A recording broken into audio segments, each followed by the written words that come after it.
Hello, awesome people. I hope you're having an amazing day today. Today, I thought it would be fun for me to knock out the third episode of the second season, the 11th overall story of the Doctor Who second seasons for my Serial Saturday, which I dedicate to the forgotten genre and method of telling stories in movies and TV, from Flash Gordon stuff, like pulp era stuff, and stuff like him in the movies, or things that I did recently, like The Shadow or The Spider's Web, that are heavily influential on Spider-Man today, stuff like that, or many other things too. I did the first season of television and stuff in the 60s, so I thought it would be fun for me to knock this out. So I started out loving Doctor Who growing up as a kid in Southern West Virginia. I watched it on my local PBS station, and then I would watch, it came on at nights at 6 p.m., and I was born in 76 and so forth, so the first Doctor Who episode that I saw was The Robots of Death by him in the Fourth Doctor's era. It was live, and so with Leela as the companion and K9. So I started watching that. I thought it was creepy. I still like the visual effects. I thought it was great as a kid. So I thought it was pretty fun stuff, and I watched it, and I saw him continue until he died in the Legopolis and regenerated into the Fifth Doctor in Castra Valva, first episode, series rather. And then he became the favorite Doctor, and then I saw him regenerate, and then I saw the first season of the Sixth Doctor, and then when the 18-month hiatus hit, where he wasn't being shown, they decided that because the viewing figures are pretty good, that they would go back and show some of the earlier stuff from the black and white eras. So I saw the Night of Free Child, and then the Daleks, and that sort of thing. Loved it lots. And so now today, the first Doctor is my favorite classic series. Doctor, love him lots, and I think that William Hartnell gives the Doctor something that really sort of made it speak. It's an absolutely classic, career-changing sort of thing, and everybody since then. I've talked a lot about how some things here and there, like the Aztecs or Edge of Destruction, are heavily influential on modern-day Doctor Who's and such too. So I'm going to give you my spoiler review of these things. Alright, folks, I also think it's fun to have in America talk about a British institution and so forth. It is a British institution, totally is fine. But we watched it, we loved it here in the U.S. For example, I remember at my PBS station was saying, like, come and vote for your Doctor Who with your money, and whoever votes for the most money, we'll show them next. And you can see Vengeance on Fardos, or the Twin, or that sort of thing. Right? Come and vote for your money. Right, it was a big part of the PBS runs during that era and such. So I definitely saw it. It was great stuff. Loved it lots. All right, but there are British things like Trek culture. We talk about Star Trek, which is an American thing, right? And I don't mind. I think it's good to have an outside perspective on things, right?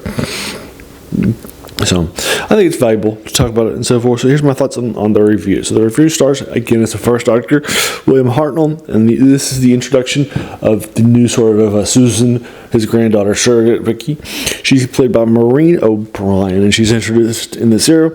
Science teacher Ian Chesterton returns as he also does a lot of action stuff, and he's played by William Russell, and the history teacher is Barbara Wright.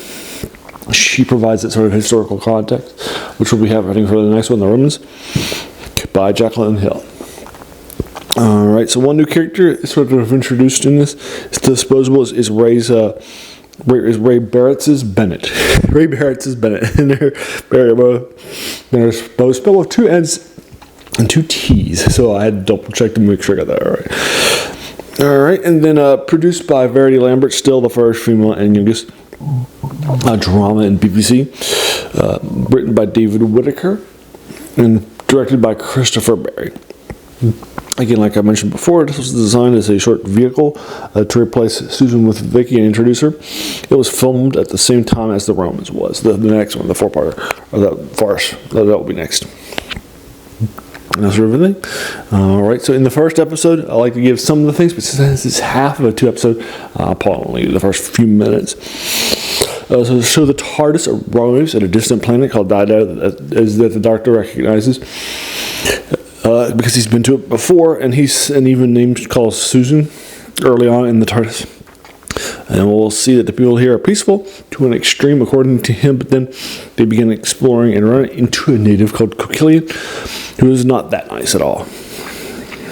All right, so this 2-parter and the first 3 episodes, the first 3 serials in this feel very similar to the first 3 in the first series. The first one was intended as a 4-parter. It's set in our modern days with a spin with an artificial, and then it's a 3-parter. They go back in time. Here we have a 3-parter, kind of like the 3-parter, and it's also set in our modern day with a spin too. They've been turned into an Planet of Giants. They've been turned to tiny people in our modern day era. And then they have these issues with all these different things that are happening in the second one. Second serial, both of them is the Daleks, the introduction of them or the return of them after they died. And so love that a lot. And then this one is last as a 2-parter that sort of wraps it up. And that's sort of a thing, the storylines. And Edge of Destruction, which is my favorite of the first 3, it has a lot of that sort of they've been at each other's throats, and at the end of this they'll be very, very strong. They'll be really, really in it together, in it to win it. And then here you see the introduction of a new character. So this is and the one right after Susan left. So that happens, right? So you'll definitely follow up with that. Love it lots. I think it's great stuff. Love it lots. And so this average 12.5 million viewers. And I appreciate that's good stuff for the time.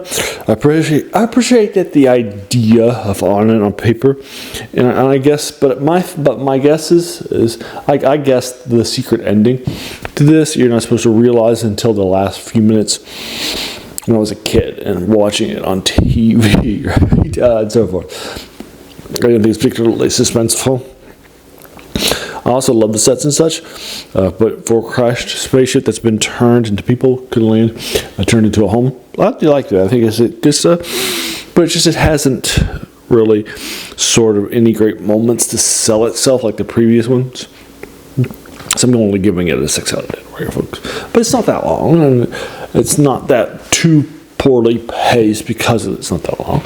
And the action scenes are okay. They're not great. They're not bad. So that's what I'm giving it a 6 out of 10 for you, folks. But your mileage may vary. You might prefer more or less. Your thoughts totally are fine. Alrighty, so there you are. So those are my thoughts on The Rescue of the third serial from 1965. Introductions is the one right after the Dalek invasion of Earth, which really I thought was a great selling point. A great return for the Daleks. That did lots. And then again, the next one is the historical farce 4 episode comedy. It's the first time that the Doctor Who would do that, and so forth. I love it. That's one of the reasons why I love it so much. Alrighty, so there you go. So have you read this or watched this? Sorry, have you watched this? And so forth. And if so, what did you think about it? I'd love to hear about it more.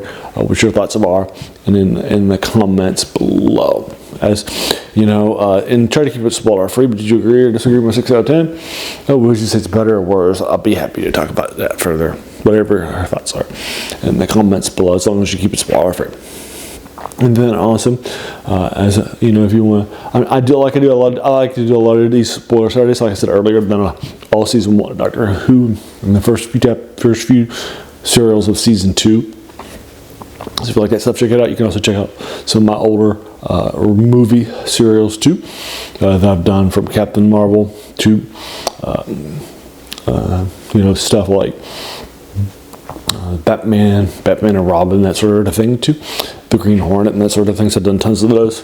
Also, yesterday I did a top 10 silent films. Top 5 silent films from the silent era. So if you're interested in these older black and white sort of things that are heavily classics and heavily influential, you'll like that too.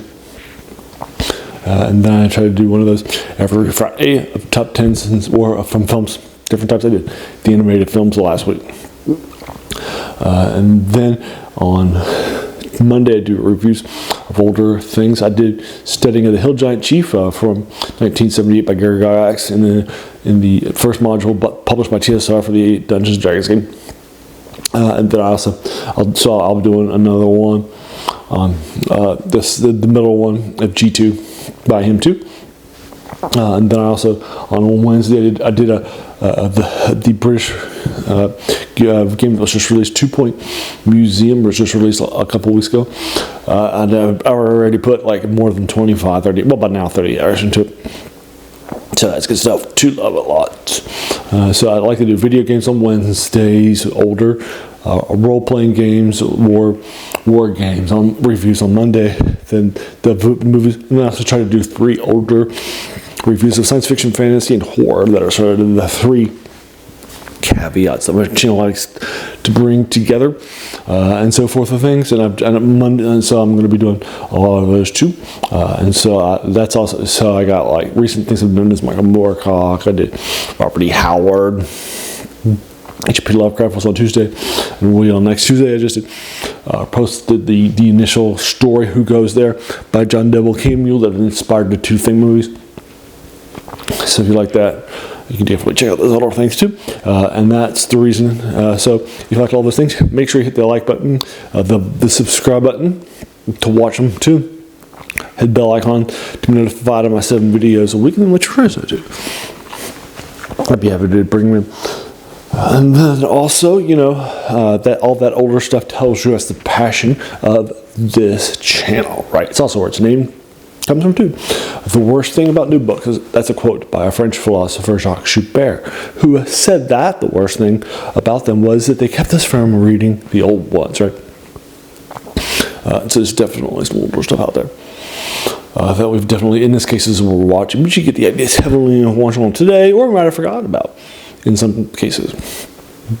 And then also, if you like this, I want to thank you so much for taking some time out of your day and investing in watching my videos, right? Because we all have so many things that are happening in our modern day lives, and we're pulled in so many different directions. So the fact that you spent this time with me, that's incredibly humbling, and I appreciate it so very, very much. So thanks again, and have an amazing day.